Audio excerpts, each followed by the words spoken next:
Hello to Cool Rekz. How are you? Hi, we're both good. Today? We're good. Jolly good. It's nice to see you again, Ruben. It's been a couple of years now. It has. So let's remind my listeners on a. Can you tell me more about Cool Rekz? What was it like recording your debut single when you first started Cool Rekz? What was that like? Oh, a long time ago, wasn't it? We did it in our auntie's flat basically, and then we had a friend of ours because we didn't have a full-time drummer back then. We were just a duo, and we had a friend of ours who's a singer guitarist and dabbles in producing music, and he helped us sort of record, and he did a lot of the production. To be honest, we didn't really know what we were doing back then. He did a lot of the work on his software package and stuff, and put drums on the tracks, and so it kind of wasn't the first album's not really us, but it is. We've written the songs, played some of it, but a lot of particularly the drums and the production are not us. Whereas since that first album, we've done an acoustic album before this one we're just putting out now, that has been us.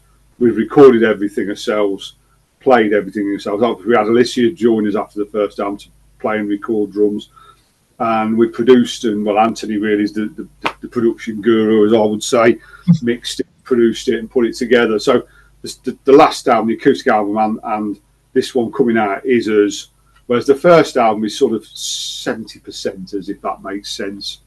So we were just happy that we knew someone that could produce the album for us, basically. So we were guided by what they said. I think the guy's name's Paul Roberts, did a very good job. He's very well known in this local area. He does a lot of acoustic shows. He's released his own music. But we like the fact that we now have more artistic control, if that makes sense. I think this album's more representative of us.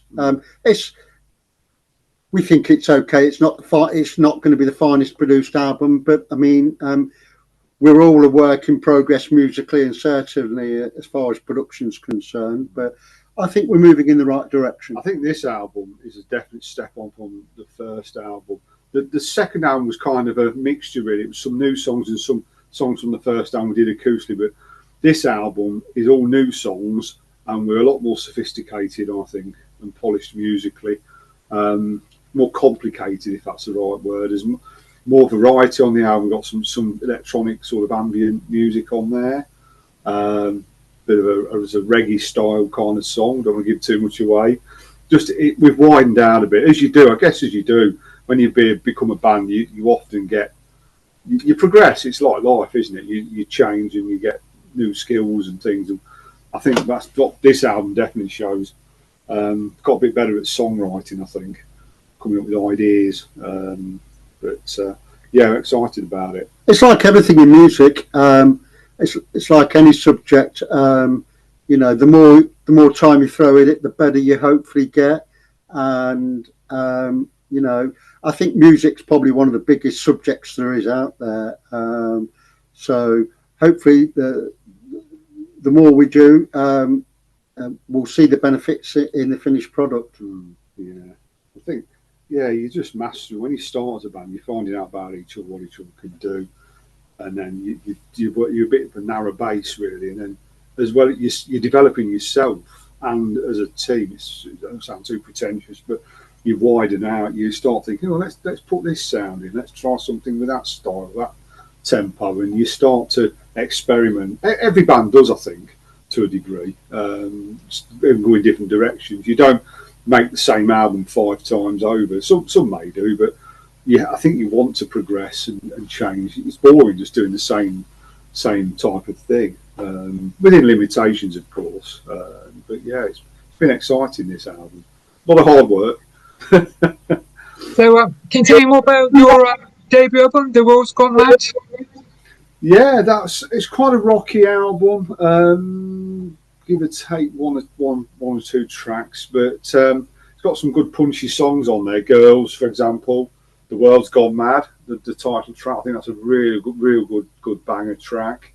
There's a sort of a more couple of darker songs on there, slower tempo.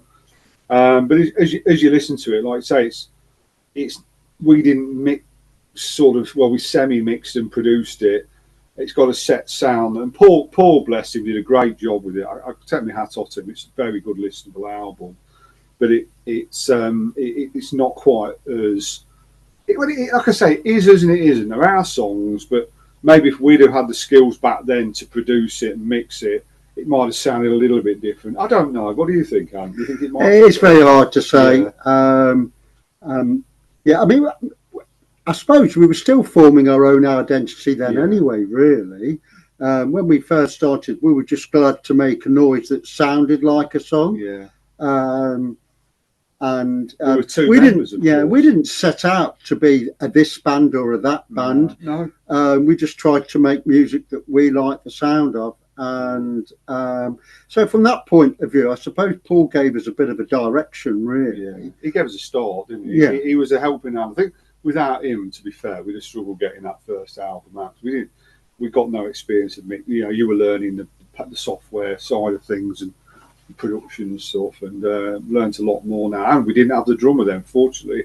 We came across Alicia, and she's added a lot, because particularly on the drums, when we write a song, we don't write the drums. We just say, here's the music. Alicia, put a drum track down to it and leave it to her, because she's the drummer, the expert in that area. And usually what she does first time sounds good.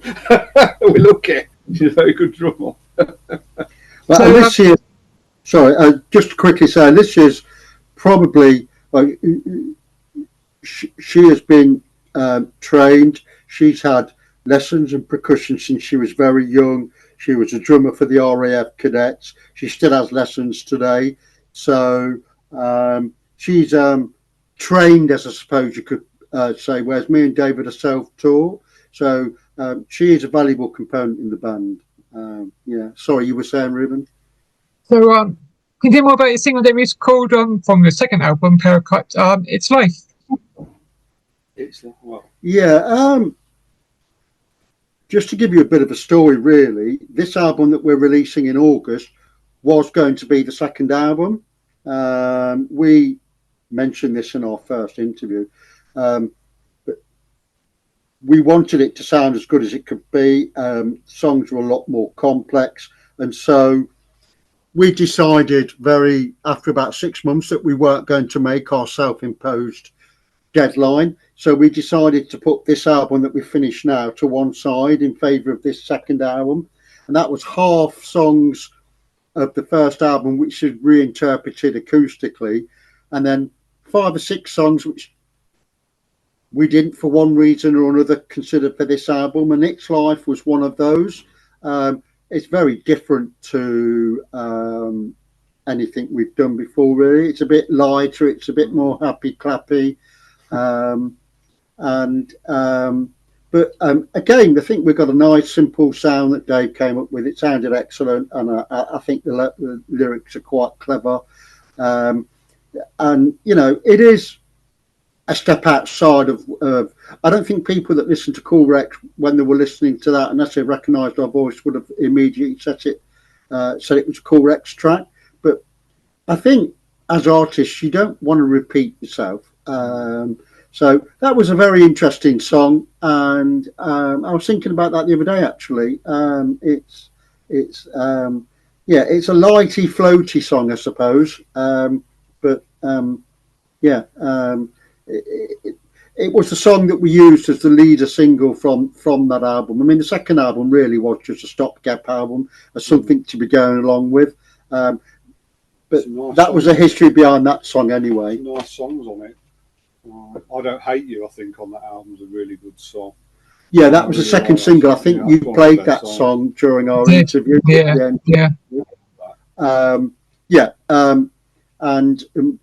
the good thing about it is it gave me, that was the first album I'd worked on from a production point of view, and that stood me in good stead for this new album. it was very much a useful exercise, and yeah, I've got a soft spot for that song, I have to say, even if it's not a Cool Rekz type song. So, tell me more about your latest single that's going to be released this coming Friday, called Before Me. Well, Yeah, well, I'll let David speak about that. well, that's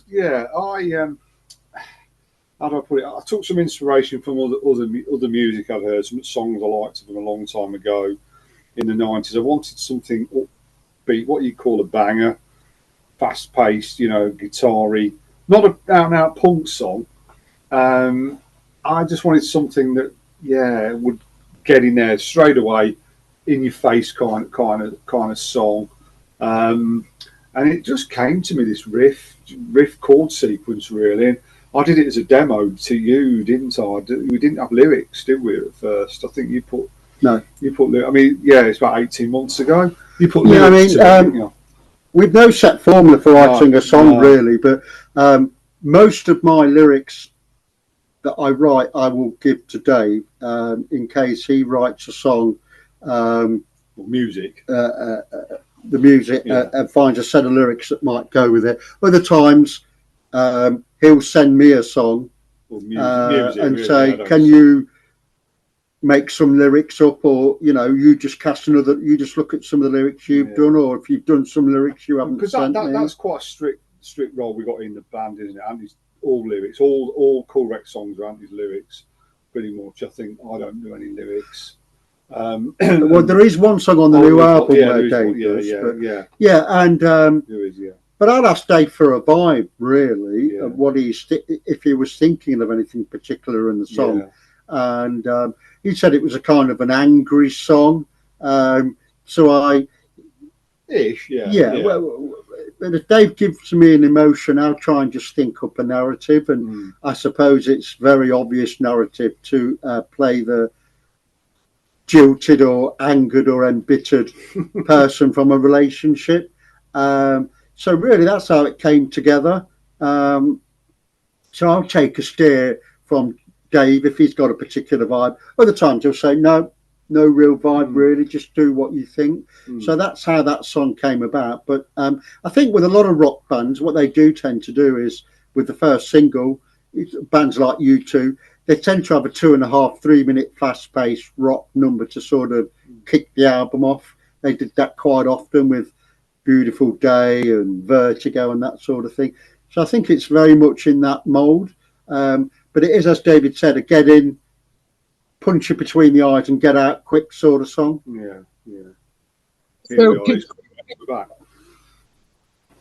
So can you tell me more about the latest album released on the 15th of August, called Born and Raised?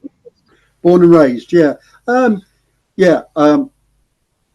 we say they're new songs, and a lot of them are, but some of the songs were songs that for one reason or another we didn't put on the first album. Perhaps there's more songs that I've written on this album than I wrote on the first album, and for one reason or another, they didn't make the first album. They might not have been ready, weight of numbers, things like that. But there's 2 or 3 songs on the album, or perhaps even 3 or 4, that are getting on for 3 or 4 years old now, at least, maybe even 4 or 5 years old. But again, we had a large collection of songs, and there was a heavy debate about what songs to put on the album. And I said, well, why don't we put 15 on there? And it was sort of, well, normally there's 10. I said, yeah, but not always. And, we're not particular rule followers when it comes to music. We have a lot of our friends and family saying, you should do this, you should do that. But I used the example that Blur's Park Life, which, it wasn't their first album, but it was the one that really broke them. That's got 18 tracks on it. And the beauty, of course, post-vinyl era is you can fit a lot more on a CD, and if it's a digital album, it doesn't matter how long it is. So what we did was, it's a good thing, really, but we never catch up in terms of putting songs out there. We've always got songs that we've written that we can use as a basis for the next album.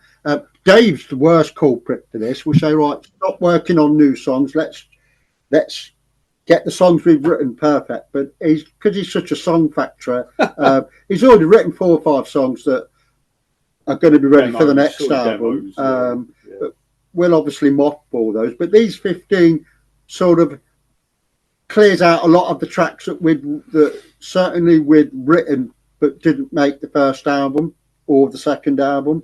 So there's quite we're probably looking at songs written over a 3-4 year period, but they're a lot more layered, the new songs. The first album and obviously the second album, because it was acoustically based, by definition that's going to be a fairly simple in time to complexity. But this new album, some of the tracks have 5 or 6 guitar tracks on there. Our second single, for example, called One Day, which I think's probably one of the catchiest songs we've written, that has 4 or 5 different bass lines on there. So they're a lot more textured, they're a lot more layered, there's a lot more going on. I think also that's a reflection of my growing experience and confidence in the studio in terms of production. So I think it's a very modern sounding album, and the kind of song where, you know, you might listen to a track a few times and then, you know, each time you hear it, you'll hopefully hear a different element that you didn't quite notice the first time, if that kind of makes sense. Yeah. So, can you tell me more about the gig you got coming up on the 20th of August at the Firebug in Leicester? Yeah, Firebug's an excellent venue. Has an upstairs room with a large stage, excellent acoustics. One of the local promoters, called Paul Collins, does a lot of nights where he likes to showcase local bands. It's quite a thriving scene in Leicester. There's an awful lot of bands. And it's my favourite venue in Leicester. As I say, it's got everything you would want. It's a good sound engineer that's in-house there. The acoustics are very good. There's plenty of room for crowd. It's normally well attended. But if anyone's in the Leicester area, we'd love them to come along and give us a listen. We're publicising it soon when we're getting things out there. I don't know about entry fee at the moment. As soon as our producer knew we'd finished our album, as soon as the local producer knew we'd finished the album, Paul, he said, right, I'll get you in a slot for around then. But it won't, if it is ticketed, it won't be, it'll be on the night, and it won't be a lot of money. But we're looking forward to it. There'll be a couple of other bands on there, but that's not set in stone yet, as I say, because Paul wanted to get us this spot, and he's going to come up with the other bands that might be appearing. There'll be 2 or 3 bands on the night, but Firebug in the centre of Leicester on, is it Horsefair Street? Pockett's Walk. It's corner of Horsefair Street, Pockett's Walk. It's near the Town Hall Square. Yeah, excellent venue. Yeah.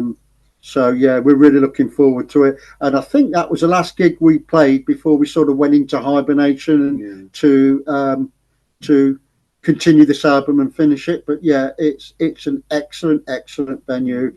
Great people that work there, and we can't wait, can we? Yeah, no.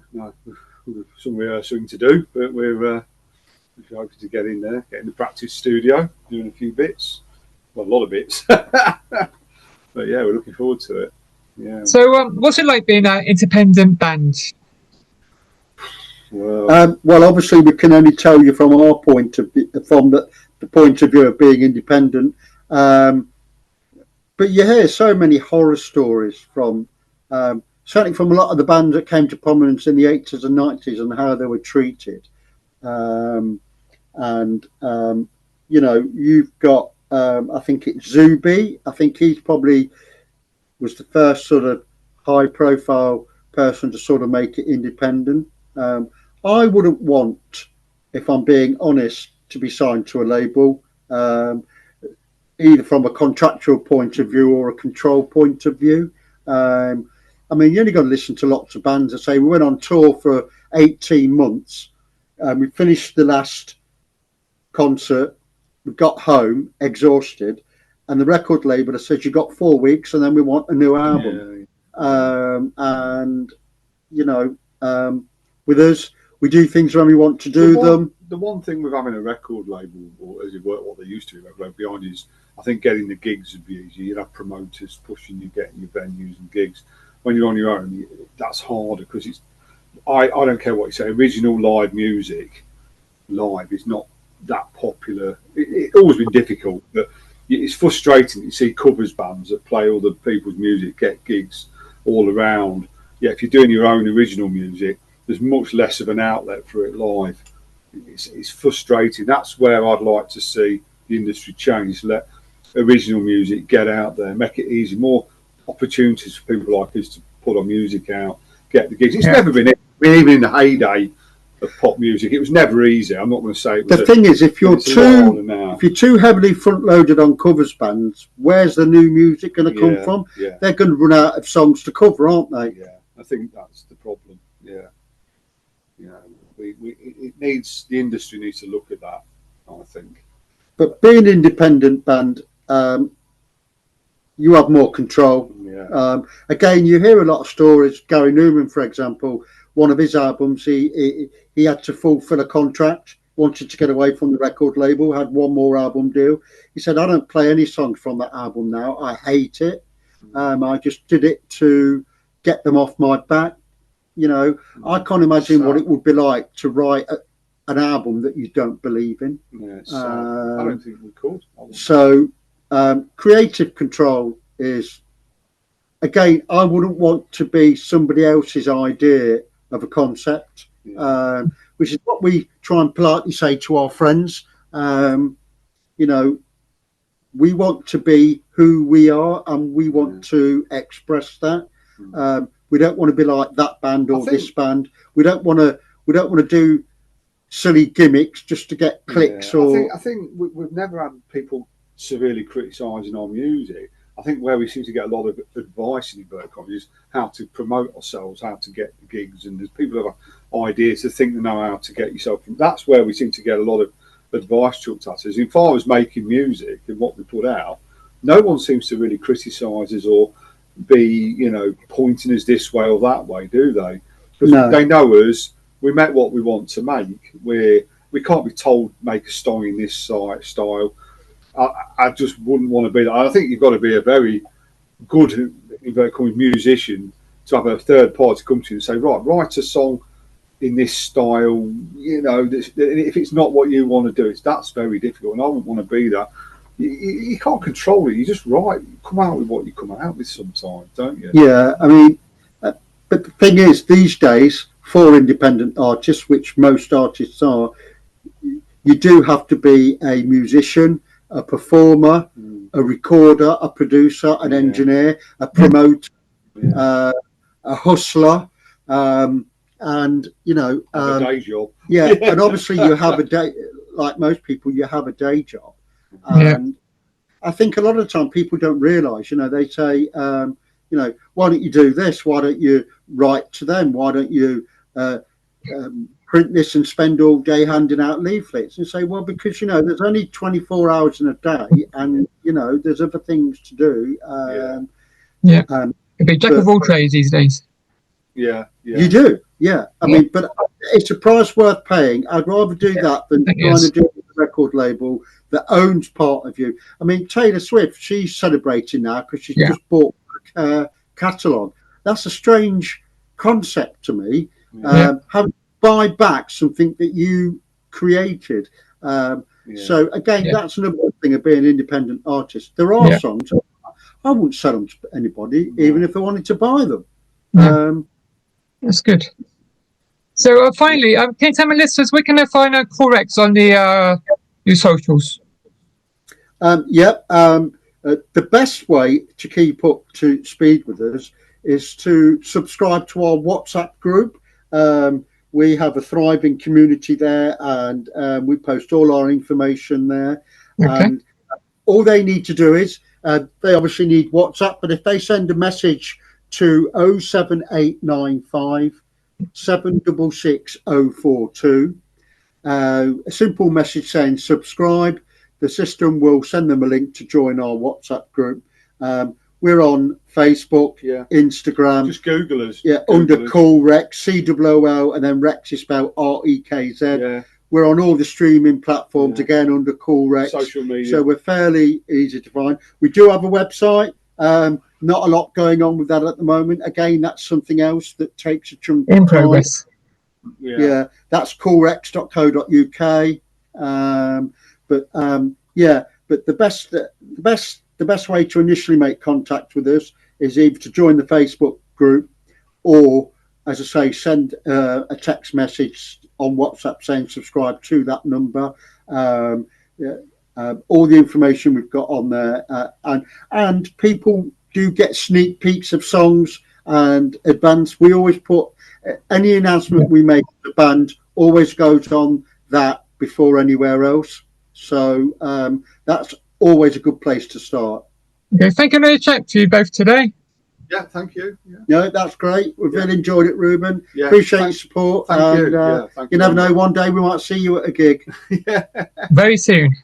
Yeah. Take care. Thanks a lot. Goodbye, Bye. both. Goodbye. Thank you. Bye.